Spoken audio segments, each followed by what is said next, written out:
Santiago, es que mirando la economía como está, pues crecimos en 2,8 según el DANE, pero de ahí en adelante uno ve percepciones distintas. Cuando uno habla con la gente adentro, pues adentro de los bancos, adentro de las empresas, adentro de la producción, la percepción es que vamos muy mal, que estamos creciendo muy bajos, que hay que empezar a hacer despidos en diferentes sectores y que vamos muy mal.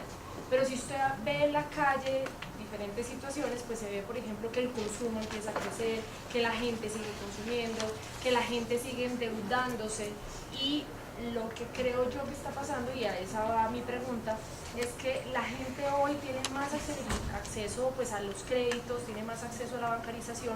Sin embargo, siento que lo que está pasando es que el consumo se está creciendo, es precisamente porque la gente se está endeudando más y podríamos llegar a niveles complicados de riesgo porque hay más, o sea, la gente no está ahorrando, la economía no crece, los productores adentro dicen que va mal y la gente sigue gastando. Entonces quiero saber, dentro de los bancos, dentro del sistema bancario, el sistema financiero, cómo ven el nivel de crecimiento de la economía y cómo ve el tema del endeudamiento de los colombianos. Bueno, empecemos por lo último. Sol, yo te puedo asegurar con absoluta certeza y convicción que no hay ningún riesgo de que la cartera esté creciendo por encima de niveles que suponen un riesgo para la economía o un sobreendeudamiento. En este momento la cartera de todo el sector financiero puede estar en el 50% del PIB. Nosotros, para los niveles de desarrollo que tenemos, podríamos estar en el 60% perfectamente. O sea que si la cartera crece, es buena noticia para el país. Ahora, pues muchas personas tienen diferentes percepciones, pero uno lo que tiene que es irse a las cifras, y las cifras muestran la realidad de que el país está creciendo. ¿Que no crecimos al 3%? No crecimos al 3%, pero 2,8% frente a la tasa de crecimiento del 2017, que quedó actualizada en 1,4%, o a lo que teníamos de la tasa de crecimiento del 2018 de 1,8%, son muy buenas noticias. Desde el lado nuestro, desde el sector financiero, nosotros teníamos el año pasado la cartera comercial en números negativos. Hoy por fin la tenemos en números positivos. Pero si nos vamos a dos carteras que son muy distintas de qué es lo que está pasando con la gente, con las personas y los hogares en Colombia, miramos la cartera hipotecaria creciendo a un 8,7% real. Miramos la cartera de consumo creciendo a un 7,5% real. Entonces yo creo que esto nos brinda un panorama optimista, y por eso es que el sector, y lo vamos a decir en la convención, tiene un optimismo fundado en razones reales y en la situación que nos dan las cifras. Somos optimistas y creemos que el gobierno está actuando con medidas macroeconómicas acertadas, independiente de que estemos de acuerdo o no en aspectos específicos, pero el país va por buen camino. Pregunta RCN. María Fernanda Herrera, RCN Radio. Gracias, Ibrahim. Presidente, dos preguntitas bastante, pues, que se están discutiendo ahorita en el Congreso de la República. Lo primero, que tiene que ver con el proyecto de borrón y cuenta nueva que tendría precisamente estos morosos. ¿Ustedes cómo están viendo este proyecto? ¿Qué tanto podría afectar precisamente pues, al sector bancario? Y también otro que quería preguntarle es sobre una posición de la ANDI. Ellos señalan que con el fin de que se pueda impulsar más la economía, el Banco de la República debería estudiar una nueva reducción en la tasa de interés. ¿Ustedes creen que eso podría ser viable? Bueno, sobre lo primero, el proyecto de Habeas Data, que tiene dos puntos esenciales. Uno es disminuir la permanencia de los datos de todos los registros en las centrales de riesgo de 4 a 2 años, y la segunda parte, que es el borrón y cuenta nueva. Ambas medidas nos parecen muy perjudiciales, con un efecto bastante negativo sobre las personas a las que el proyecto quiere supuestamente beneficiar. Nosotros entendemos y reconocemos las buenas intenciones, pero la evidencia nos muestra otra cosa. Yo solamente quiero que se refieran a los resultados de la audiencia que se llevó a cabo en la Cámara de Representantes la semana pasada. De 18 intervenciones, 16, donde académicos, expertos, grandes economistas, empezando por los codirectores del Banco de la República, explicaron de manera detallada por qué reducir la información de los clientes, sobre todo cuando el 92% de los registros son registros positivos, de personas que tienen un historial de buen pago, de un excelente historial crediticio y de hábitos frente a pagar cumplidamente sus cuentas. Eso es algo con lo que no podemos jugar. En un mundo donde la innovación requiere cada vez más información y más conocimiento para poder ofrecer productos y servicios que estén adecuados al perfil de cada consumidor, nosotros no podemos desestimar la importancia que tiene tener una información certera sobre estos clientes, y no tenerla nos puede implicar varios resultados: o mayores tasas de interés, o la exigencia de garantías, o la denegación del acceso al crédito. ¿Y quiénes son los más perjudicados? Precisamente la base de los consumidores de la pirámide. Entonces, pues sobre este tema yo creo que ha habido una ilustración que no lo dice la banca, lo dicen personas que han estudiado este tema y que han revisado casos similares, porque esto no se ha dado solo en Colombia, se ha dado en otros países. Y frente a la permanencia, Colombia está por debajo del promedio de permanencia que hay en el mundo, que es alrededor de 5 años. En Colombia tenemos 4 años. Y el Banco Mundial ha resaltado de manera permanente lo que significa el buen ejemplo que Colombia le ha dado al mundo con el sistema de Reverse Data que hoy rige. Frente a tu segunda pregunta, que era... Tasas con lo de la ANI que propone que se reduzca. Yo creo que la Asobancaria ha sido muy prudente en tratar de inducir decisiones del Banco Central. Nosotros conocemos la experticia de todo el equipo técnico del Banco de la República. Ellos tienen acceso a datos muy recientes y creemos que tomarán las decisiones más convenientes. Nosotros, pues obviamente todos quisiéramos pues una política monetaria más expansiva, pero sabemos que ellos tienen que hacer un balance entre esas posibilidades y las realidades frente a lo que podría reflejarse en brotes de inflación. Entonces, pues esperaremos de manera prudente esas decisiones. Lo que sí no vemos en el corto plazo es una política restrictiva. Yo creo que o continuaremos como estamos, o podría considerar el Banco de la República, dependiendo de los datos de inflación, si flexibiliza más la tasa. Pregunta Cable Noticias, se prepara Caracol, Data FX y Blue Radio en ese orden. Buenos días, doctor Santiago. 2 preguntas. Una, quisiera saber tal vez en qué va el proceso de la demanda del artículo de la ley de financiamiento. Y segundo, con la perspectiva de calificación que emitieron las calificadoras la semana pasada, ¿ustedes ven posible que el gobierno cumpla esa meta de crecimiento que se ha propuesto?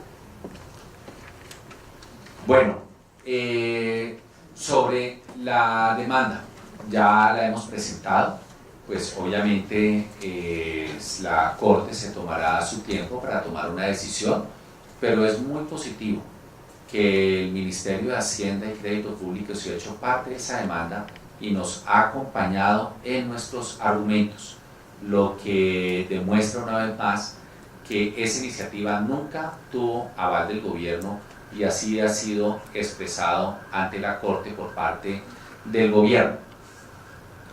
Y frente a lo que pueda pasar Tu segunda pregunta era la segunda parte era sobre el... Las calificadoras. sobre las calificadoras, bueno, perdón. Popularidad. A ver, lo importante de resaltar es que tanto Fitch como Moody's mantuvieron el grado de inversión. Colombia tiene y mantiene su grado de inversión y eso no ha sido cuestionado por las calificadoras, o sea, Colombia no ha sido degradado. La perspectiva es lo que cambió. Fitch la cambió de estable a negativa, Moody's la cambió de negativa a estable. Ambos estaban concentrando en diferentes aspectos. Moody's estaba concentrado en perspectivas favorables que pueden venir para la economía y Fitch se estaba concentrando en las restricciones fiscales que tiene el gobierno y la posibilidad de que se pueda aumentar la deuda externa por encima de la media de los países que tienen igual calificación. Pero también, y sin cuestionar la calificación de Fitch, podría decir, países desarrollados, en su gran mayoría, tienen niveles de deuda por encima del 80%, del 100% en algunos casos. Si hablamos de Italia, estamos hablando por encima del 150% de su PIB, de Japón por encima del 200% del PIB. No estoy diciendo que Colombia deba llegar a esos niveles, pero simplemente estoy poniendo de presente que países muy desarrollados, y en el caso de Japón y algunos países europeos muy estables económicamente, tienen unos niveles de deuda sobre PIB mayores que el nuestro. El espacio de Caracol lo cede para CMI, pregunta CMI, se prepara Data IFX y posteriormente Blue Radio. Presidente, me regala por favor expectativas de inflación a final de año, crecimiento a final de año, desempleo, y el otro tema es qué es lo que está pasando con la cartera comercial que no despega. El Banco de la República sigue preocupado y la cartera está quieta. Dice el banco que posiblemente están pagando o financiándose con sus propios ingresos, pero ¿qué están viendo ahí ustedes? Bueno, en cuestiones de inflación nosotros somos bastante optimistas en que la inflación ha retornado al rango meta del Banco de la República. Creo que va a estar mucho más cercana al 3% y eso nos da mucha tranquilidad que el banco va a tener ese frente muy estable. Frente al tema de empleo, nosotros creemos que la cifra de desempleo puede llegar al 10.5%, lo cual no creemos que sea un reflejo de unas condiciones cambiantes, sino del gran influjo que hay de la migración venezolana, que obviamente está poniendo una presión muy grande sobre el empleo de mano de obra local. Yo creo que es algo que podíamos esperar y pues nosotros creemos que eso va a ser pues algo que tendremos que afrontar durante los próximos 2 años, pero que va a estabilizarse. PIB y cartera comercial. Miren, la cartera comercial obviamente está creciendo muy bajo. Eso no es ningún secreto. Pero nosotros venimos de crecimientos negativos, leves pero negativos. O sea que, pues si bien las cifras a marzo pueden ser del 0.5%, nuestras expectativas para finalizar el año se acercan al 3%, 2.9%, lo que va a estar por encima del crecimiento del PIB. Entonces creemos que en un entorno donde todos los balances y nuestras políticas de riesgo se tuvieron que ajustar para enfrentar la desaceleración de los últimos 3 años, de la cual empezamos a salir solamente en el segundo semestre del 2018, creo que es un resultado bastante aceptable. ¿El PIB cuánto? El PIB nosotros nos mantenemos en una expectativa del 3.2%. Creemos que con los datos del del primer trimestre del 2019 hace que esta expectativa sea muy viable. pone, eso sí, bastante presión sobre la expectativa del gobierno de un crecimiento del 3.6%. Queridos colegas, antes de dar paso les agradezco a todos su presencia y recuerden que este esfuerzo que estamos haciendo tiene que ver con la convención bancaria para que cuando publiquen sus notas nos mencionen, tengan en cuenta el evento. Le doy paso a Blue Radio y se prepara RCN Radio. Gracias a todos. Señor presidente, usted ha tratado de ser muy optimista y formal el día de hoy, pero muchas personas vieron lo de Fitch y Moody's y quedaron perdidas en el sentido de a quién le creo, ¿vamos bien o vamos mal o para dónde es que vamos? Y no solo son ellos los que están divididos, sino la mayoría de los analistas sobre qué es lo que le está pasando a la economía y por qué no crece al ritmo ni siquiera que está esperando el gobierno. Y la otra pregunta es que si bien la cartera comercial está estancada, la de consumo sí está creciendo y la hipotecaria no, ¿por qué los colombianos están endeudando más en tarjeta? A ver, primero empecemos por el crecimiento. El crecimiento frente a las expectativas solo tuvo una distancia de 0.2 puntos porcentuales. La mayoría de los analistas esperaban 3% en el primer trimestre, creció 2.8%. No es una gran diferencia. Pero si analizamos por sectores, eso se explica principalmente por una caída pronunciada del sector de la construcción y especialmente en un sector que es la construcción residencial en sectores no bis.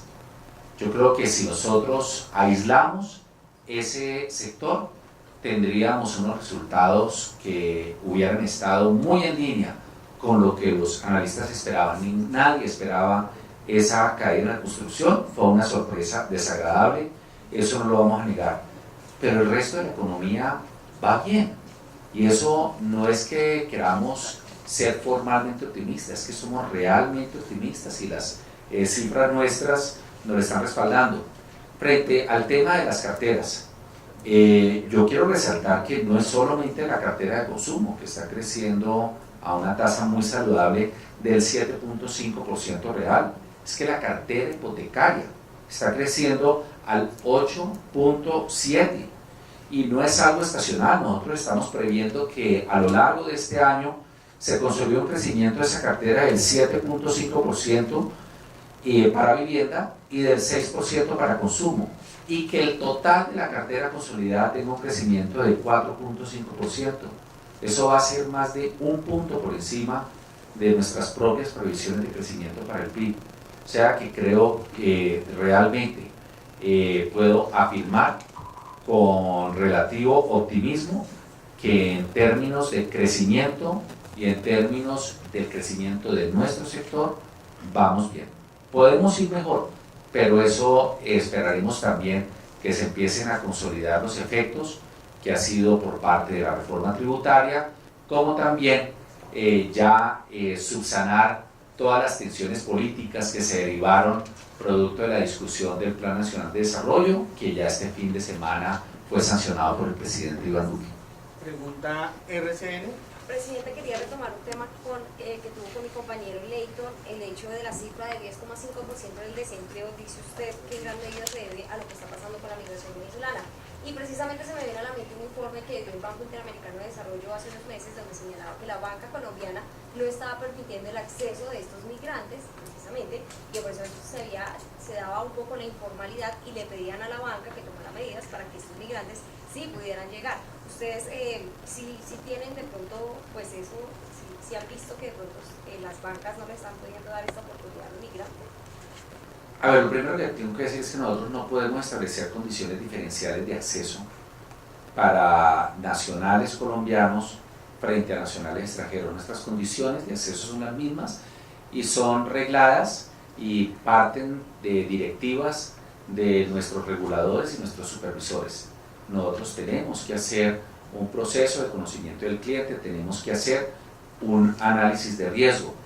Hay personas que están más regularizadas porque ya tienen su condición migratoria en regla, porque ya tienen una tarjeta de residencia, un permiso de trabajo, o porque tienen un ingreso estable. Entonces, pues obviamente eso condiciona el tipo de acceso que tienen al sector financiero, pero no es porque se esté discriminando a una población migrante, es porque esa población migrante tiene unas condiciones que muchas veces no le permiten llegar a tener acceso a ciertos productos y servicios del sector financiero, como no lo tendría un colombiano que tuviera esas mismas características. O sea, no hay nada de discriminación.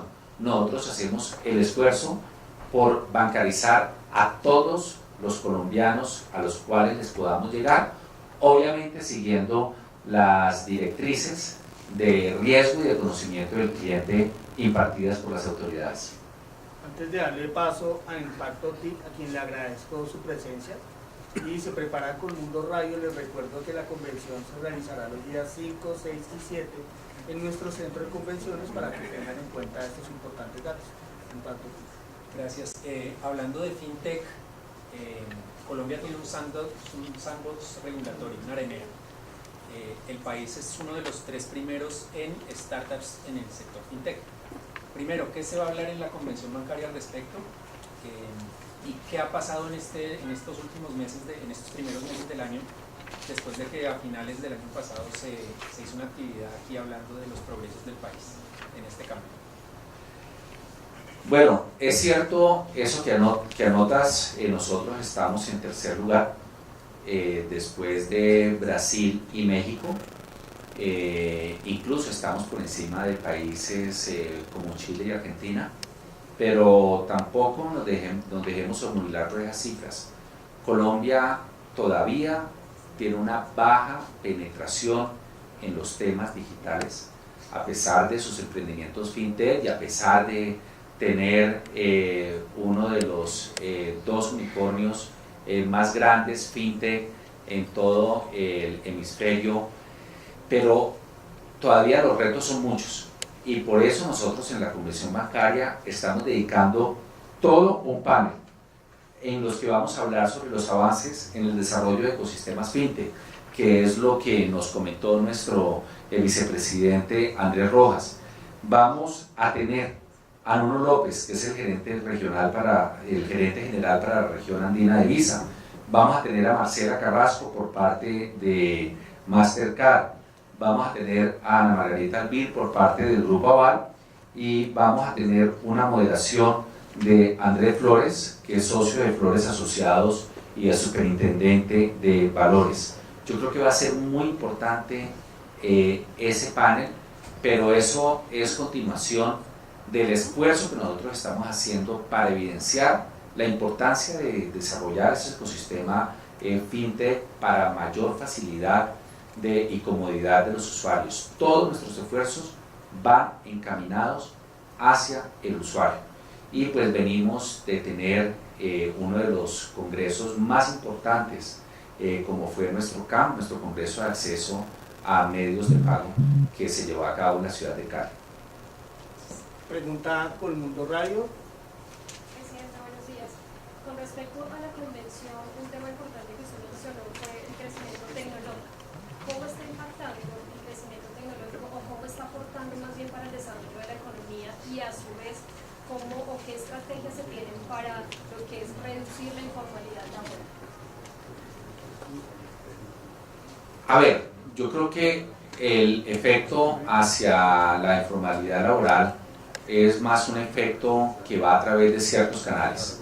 La tecnología y la innovación que nos va a permitir tener un ecosistema de medios de pago digitales va a llevarnos a una mayor inclusión financiera. Una mayor inclusión financiera nos lleva de manera indefectible, y eso lo han demostrado múltiples estudios, a unos niveles de productividad, de competitividad y de eficiencia mucho más grandes, lo que nos lleva a un mayor crecimiento económico. Y si hay crecimiento, hay empleo. Pero las inversiones en ecosistemas fintech son muy importantes, son más de 150.000 millones que se están invirtiendo por parte del sector financiero.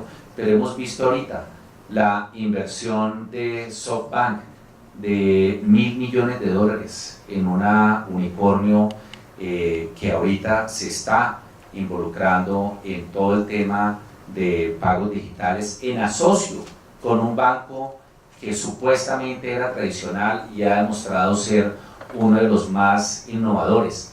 Yo creo que eso es una muestra de cómo la banca en este aspecto no se ha quedado rezagada, sino que por el contrario, ha estado a la vanguardia de estos desarrollos y ha buscado acompañar a todos los emprendedores del país a través de asociaciones. Nosotros desde la banca tenemos nuestra iniciativa Fintegración, que la trabajamos con la Cámara Colombiana de la Información y las Telecomunicaciones, la CCIT, y con Colombia Fintech.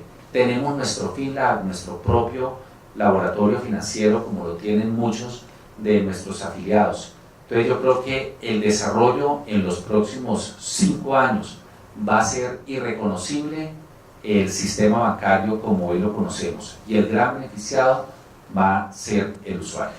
Pregunta Data IFX, ¿se prepara CMI? Solamente para precisar la cifra de desempleo de 10,5%, ¿eso sería para qué periodo?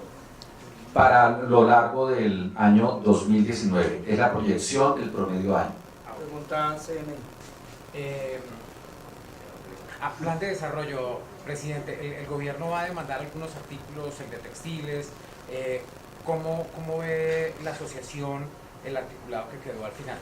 ¿Hay alguno que no les guste, la parte de todos los micos tributarios que metieron? Nosotros acompañamos la discusión del plan de desarrollo. Creemos que la inclusión de todo un capítulo sobre transformación digital es algo muy innovador, y lo cual aplaudimos, y en lo cual estuvimos involucrados no solamente con estudios, con aportes, con sugerencias específicas. Nosotros presentamos una agenda financiera desde la pasada convención bancaria al inicio del gobierno, y vimos con satisfacción que parte de esa agenda financiera estuvo reflejada en el Plan Nacional de Desarrollo. Ya en temas que no son de nuestro sector, pero que hemos discutido a nivel de Consejo Gremial, creemos que el tema arancelario, y lo hemos dicho a través del Consejo Gremial, no debería estar incluido en el Plan Nacional de Desarrollo, que no es competencia del legislador, pero pues esos son temas que serán demandados específicamente.